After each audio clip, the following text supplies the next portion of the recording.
Hello everyone, how you all. तो आज हम लोग पढ़ने वाले हैं क्लास 10th की हिंदी की बुक कृतिका से फर्स्ट चैप्टर के पार्ट 2। पिछली क्लास में हमने पार्ट 1 कंप्लीट कर लिया था और आज हम लोग पार्ट 2 कंप्लीट करने वाले हैं, यानी कि आज पूरी जो स्टोरी है, जो बायोग्राफी है, उसे हम लोग कंप्लीट कर लेंगे। तो ये जो चैप्टर है इसका नाम है माता का अंचल और इसके जो राइटर है वो है शिवपूजन सहाय। तो चलिए शुरू करते हैं। ओके, यहाँ लिखा है, लेखक लिखते हैं, कभी कभी हम लोग बारात का भी जुलूस निकालते थे।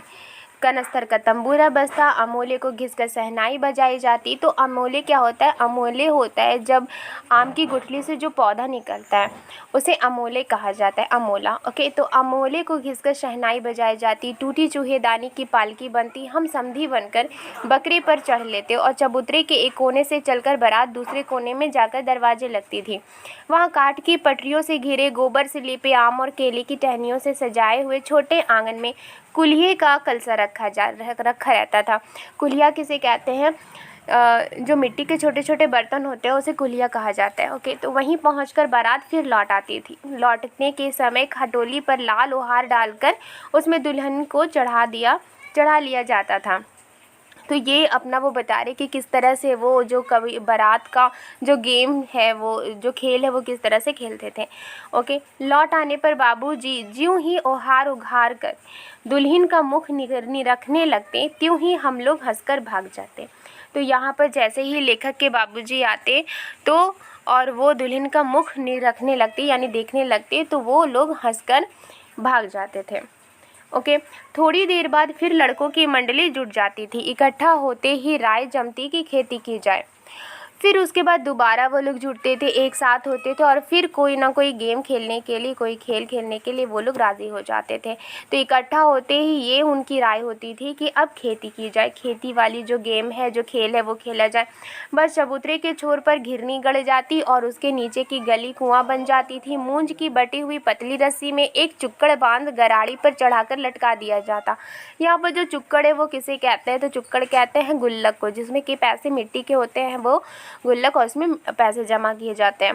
ठीक है, तो उस जो एक चुक्कड़ बांध गराड़ी पर चढ़ाकर लटका दिया जाता और दो लड़के बैल बनकर मोट खींचने लग जाते। चबूतरा खेत बनता, कंकड़, बीज और ठेंगा, हल जुआठा, बड़ी मेहनत से खेत जोते, बोए और पटाए जाते। फसल तैयार होते देर न लगती और हम हाथों हाथ फसल काट लेते थे। काटते समय गाते थे। अब जो लेखक कहते हैं वो कहते हैं कि जब हम लोग इकट्ठा होते थे और सभी मिलकर गेम खेलते थे, जो खेल खेलते थे, तो जब खेती की जो खेल है वो जो खेलते थे, तो किस तरह से वो खेती करते थे, बीज बोते थे और उसको पानी देते थे, उसे सिंचाई करते थे। ओके, और जब फसल क्योंकि वो एक खेल था तो फसल तैयार होने में भी देर नहीं लगती और जो लेखक है वो हाथों हाथ फसल भी काट लेते थे और काटते समय फसल वो ये गाते थे। क्या गाते थे? ऊंच नीच में बई क्यारी। ऊंच नीच यानी कि क्यारी, जब आप देखे होंगे तो क्यारी होती है, एक बनी होती है, गड्ढा होता है, फिर उसके बाद मिट्टी का एक लेयर होता है, फिर उसके बाद गड्ढा होता है, फिर एक मिट्टी का लेयर होता है, तो उसको क्यारी बोलते हैं। ठीक है, जो उपजी सो भई हमारी, यानी जो भी उपजी वो हमारी हो गई। ठीक है, तो आगे वो लिखते हैं, फसल को एक जगह रखकर उसे पैरों से रौंद डालते थे। जब फसल तैयार हो जाती थी तो उसे पैरों से रौंद डालते थे। कसोरे का सूप बनाकर ओसाते और मिट्टी की दिए के तराजू पर तौलकर राशि तैयार कर देते थे। अब वो जो फसल तैयार होती थी उसे बेचने का भी वो खेल खेलते थे। ठीक है, इसी बीच बाबूजी आकर पूछ बैठते थे, इस साल की खेती कैसी रही भोलानाथ? और उनको खेल में मगन देखते ही उनके बाबूजी आते और वो जानते थे कि ये लोग खेती का खेल खेल रहा है, तो आते ही वो पूछते कि इस साल की खेती कैसी रही भोलानाथ? लेखक से पूछते। बस फिर क्या, हम लोग ज्यों का त्यों खेत खलिहान छोड़कर हंसते हुए भाग जाते थे। कैसी मौज की खेती थी, यानी जो वो खेल खेलते थे उसमें बहुत ही ज़्यादा मौज मस्ती थी। ओके, नेक्स्ट देख लेते हैं क्या लिखा है। ऐसे ऐसे नाटक हम लोग बराबर खेला करते थे। बटोही भी कुछ देर ठिठक कर हम लोगों के तमाशे देख लेते थे। बहुत सारे लोग भी उनके तमाशे देखते थे और जो लड़के थे और उनके जो दोस्त थे वो आपस में खेला करते थे और सभी उनके खेल को देखते भी थे। ओके, जब कभी हम लोग ददरी के मेले में जाने वाले आदमियों का झुंड देख पाते तब कूद कूद कर चिल्लाने लगते थे। यानी ददरी का जब मेला लगता था और वहाँ पर जो लोग हैं झुंड के झुंड जब जाते थे मेले में, तो उन लोगों को देखकर वो जो लेखक हैं और उनके दोस्त हैं वो कूद कूद कर चिल्लाने लगते थे, चलो भाइयों ददरी सत्तू पिसान की मोटरी, इस तरह से वो गाते थे। ओके, अब आगे लिखा है, अगर किसी दूल्हे के आगे आगे जाती हुई ओहारदार पालकी देख पाते, यानी जो पालकी, पहले क्या होता था कि पालकी लोग 4 लोग होते थे, पालकी को अपने कंधे पर उठाकर चलते थे और पालकी के अंदर दुल्हन बैठी रहती थी। ओके, आप लोग उसका पिक्चर देख सकते हैं, अगर आप गूगल करोगे तो पालकी का पिक्चर आपको नज़र आ जाएगा। ठीक है, तो अगर किसी दूल्हे के आगे आगे जाती हुई कोई ओहारदार पालकी अगर देखते वो, तो तब खूब ज़ोर से वे लोग चिल्लाने लगते थे। क्या चिल्लाने लगते थे? वो कहते थे, रहरी में रहरी पुरान रहरी, डोला की कन्या हमार मेहरी। यानी जो डोली के अंदर जो लड़की बैठी है वो हमारी है, ठीक है, हमारी मेहरी है, यानी हमारी वाइफ, इस तरह से कुछ समथिंग। ठीक है, ऐसे भी वाइफ को मेहरारू बोलते हैं, तो इसी से आप समझ सकते हैं कि मेहरी किसे कहता है। ओके, नीचे लिखा है, इसी पर एक बार बूढ़े वर ने हम लोगों को बड़ी दूर तक खदेड़कर ढेलों से मारा था। बूढ़े वर मतलब जो वर होता, वर किसको बोलते हैं? दूल्हे को बोलते हैं। ठीक है, इसी तरह से जब वो इस तरह से गा रहे थे एक बार, तो एक बार एक बूढ़ा वर जो था, एक दूल्हा जो था वो बूढ़ा था, तो उसने क्या किया था, जो लेखक है और उनके दोस्तों को दूर तक खदेड़कर ढेलों से मारा था, कंकड़ों से मारा था। ठीक है, अब वो लेखक कहते हैं कि उस खसूट खब्बीस की सूरत आज तक हमें याद है। वो उस बूढ़े वर को खसूट और खब्बीस बता रहे हैं यहाँ पे। ना जाने किस ससुर ने वैसा जमाई ढूंढ निकाला था, वैसा घोड़मुहा आदमी हमने कभी नहीं देखा। ठीक है, तो अब कहते हैं कि आम की फसल में कभी कभी खूब आंधी आती है। आम की फसल में कभी कभी खूब आंधी आती है। आंधी के कुछ दूर निकल जाने पर हम लोग बाग की ओर दौड़ पड़ते थे। वहाँ चुन चुन कर घुले घुले गोपी आम चाटते थे, यानी वो चबाते थे, खाते थे वहाँ। ओके, एक दिन की बात है, आंधी आई और पट पड़ गई। आकाश काले बादलों से ढक गया, मेघ गरजने लगे, बिजली कौंधने और ठंडी हवा सनसनाने लगी, पेड़ झूमने और ज़मीन चूमने लगी। हम लोग चिल्ला उठे। वो लोग जब देखे कि मेघ गरज रहे हैं, आंधी आई है, बादल जो है वो काले, आकाश जो है वो काले बादलों से ढक गया है, मेघ गरज रहे हैं, बिजली कौंध रही है, ठंडी हवा चल रही है और पेड़ झूम रहे हैं और ज़मीन से लग रहे हैं, तो वो लोग क्या करने लगे, वहाँ भी वो लोग चिल्ला उठे। 1 पैसा की लाई, बाज़ार में छितराई, बरखा उधरे बिलाई। ओके, बरखा मतलब बारिश। ओके, तो यहाँ पर आगे वो कहते हैं, लेकिन बरखा ना रुकी। ओके, लेकिन बारिश नहीं रुकी और भी मूसलाधार पानी होने लगा। हम लोग पेड़ों की जड़ से धड़ से सट गए, यानी पेड़ों की जो जड़ थी उससे वो पूरी तरह से सट गए थे, जैसे कुत्ते के कान में अंठई चिपक जाती है, मगर बरखा जमी नहीं, थम गई। यहाँ पर जो अंठई है, अंठई का मतलब क्या होता है? कुत्ते के शरीर में चिपके रहने वाले जो छोटे कीड़े होते हैं उनको कहते हैं अंठई। ओके, तो यहाँ पर वो कहते हैं कि हम लोग पेड़ों की जड़ से धड़ से सट गए, जैसे कुत्ते के कान में अंठे चिपक जाती है, मगर बरखा जमी नहीं, थम गई। ओके, बरखा बंद होते ही बाग में बहुत से बिच्छू नज़र आए। हम लोग डर कर भाग चले। हम लोगों में बैजू बड़ा ढीठ था। ठीक है, एक उसका दोस्त, जो लेखक के दोस्त थे बैजू, वो बड़ा ढीठ था। ठीक है, उनके अकॉर्डिंग संयोग की बात बीच में मूसन तिवारी मिल गए। ठीक है, एक पर्सन मिल जाते हैं रास्ते में। बेचारे बूढ़े आदमी को सूझता कम था, यानी उनको नज़र बहुत कम आती थी। बैजू उनको चिढ़ा कर बोला, और जो बैजू था, जो लेखक के दोस्त थे, वो उनको चिढ़ा कर बोलते हैं, बुढ़वा बेईमान मांगे करेला का चोखा। यानी जो बूढ़ा आदमी है वो बेईमान है और वो क्या मांग रहा है? करेले का चोखा मांग रहा है। ठीक है, आगे लिखा है, हम लोगों ने भी बैजू के सुर में सुर मिलाकर यही चिल्लाना शुरू कर दिया। अब जो लेखक हैं और उनके जो दोस्त हैं वो लोग भी बैजू जो बोल रहे थे उसी के तरह वो लोग भी बोलना शुरू कर दिया।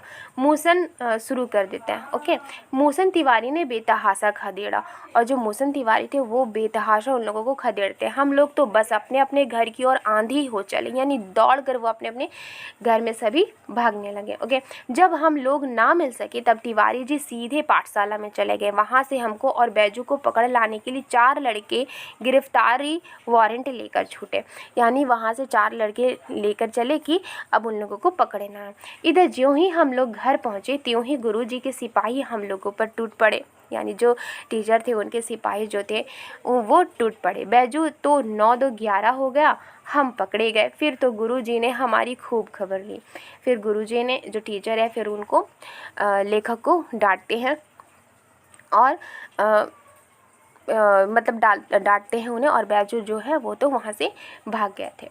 ओके, यहाँ पर लिखा है, लेकिन जो लेखक है वो गुरुजी लेखक को जब अपने सामने देखते हैं और बैजू तो भाग जाते हैं, गुरुजी जब लेखक को देखते हैं तो वो उनको बहुत सुनाते हैं खरी खोटी। ओके, तो बैजू बाबूजी ने ये हाल सुना। अब जो लेखक है उनके पिताजी ये हाल सुनते हैं, वो दौड़े हुए पाठशाला में आए, गोद में उठाकर हमें पुचकारने और फुसलाने लगे। पर हम दुलारने से चुप होने वाले लड़के नहीं थे। रोते रोते उनका कंधा आंसुओं से तर कर दिया, यानी जो लेखक के पिताजी थे वो उनको दुलार रहे थे, तो वो चुप होने वाले लड़के नहीं थे। रोते रोते उनका कंधा आंसुओं से तर कर दिया। किसका कंधा तर कर दिया? अपने पिताजी का कंधा आंसुओं से तर कर दिया। वो गुरुजी की चिरौरी करके हमें घर ले चले। चिरौरी का मतलब होता है दीनतापूर्वक की जाने वाली प्रार्थना, जो विनती होती है। वो गुरुजी की विनती करने लगे, और वहाँ से वो जो लेखक है वो गुरुजी की विनती करके लेखक को अपने घर ले चलते हैं। ओके, रास्ते में फिर हमारे साथी लड़कों का झुंड मिला, और रास्ते में जो लेखक के दोस्त हैं उन लोगों का झुंड मिला। वे ज़ोर से नाचते और गाते थे। वो क्या करते थे? ज़ोर से नाचते थे और गाते थे। क्या गाते थे? माई पकाई गरर गरर पुआ, हम खाई पुआ न खेलब जुआ। ओके, फिर क्या था? हमारा रोना धोना भूल गया। अब जब वो अपने दोस्तों को इस तरह से देखते हैं तो वो भी अपना रोना धोना भूल जाते हैं लेखक, और हम हट करके बाबूजी की गोद से उतर पड़े और लड़कों की मंडली में मिलकर लगे वही तान सुर अलापने। फिर वो ज़िद करके अपने बाबूजी की गोद से उतर जाते हैं और अपने दोस्तों की मंडली में जाकर मिल जाते हैं और वही तान सुर अलापने लगते हैं। जिस तरह से उनके दोस्त लोग गा रहे थे उसी तरह से वे लोग भी, लेखक भी गाने लगते हैं। तब तक सब लड़के सामने वाले मकई के खेत में दौड़ पड़े। उसमें चिड़ियों का झुंड चर रहा था।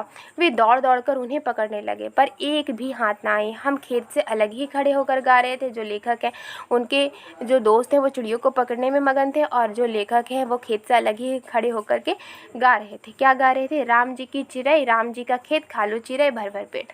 ओके, यानी राम जी की चिड़िया है, राम जी का खेत है, और जो चिड़िया तुम खा लो, भर भर पेट खा लो। ठीक है, ये कह रहे थे वो और गा रहे थे। हमसे कुछ दूर बाबूजी और हमारे गांव के कई आदमी खड़े होकर तमाशा देख रहे थे और यही कहकर हंसते थे कि चिड़िया की जान जाए लड़कों का खिलौना। सचमुच लड़के और बंदर पराई पीर नहीं समझते। यानी जो लड़के होते हैं, जो बच्चे होते हैं, और जो बंदर होता है वो किसी और की चीज़ों को नहीं समझते। ठीक है, अब यहाँ लिखा है एक टीले पर जाकर हम लोग चूहों के बिल से पानी उलीचने लगे। यानी कि एक टीले पर पहुँचे और वहाँ से जो चूहों का बिल था वहाँ से पानी निकालने लगे, उलीचने लगे। नीचे से ऊपर पानी फेंकना था। हम सब थक गए। तब तक गणेश जी के चूहे की रक्षा के लिए शिव जी का सांप निकल आया, क्योंकि वहाँ जो बिल था तो वहाँ से वो चूहे का बिल समझ करके वहाँ से पानी उलीच रहे थे, निकाल रहे थे। लेकिन वहाँ से लेखक और उनके दोस्त जब चूहे की बिल से जो पानी उलीचने या निकालने का काम कर रहे थे तो वो उसमें से क्या निकल आया? सांप निकल आया। ठीक है, रोते चिल्लाते हम लोग बेतहाशा भाग चले। कोई औंधा गिरा, कोई अंटा चिट। यानी कि वो लोग उन लोगों ने जब सांप को देखा तो वो लोग बेतहाशा भागने लगे और कोई गिरते पड़ते भागने लगे। तो कोई औंधा गिरा, कोई अंटा चिट गिरा, किसी का सिर फूटा, किसी के दांत टूटे, सभी गिरते पड़ते भागे।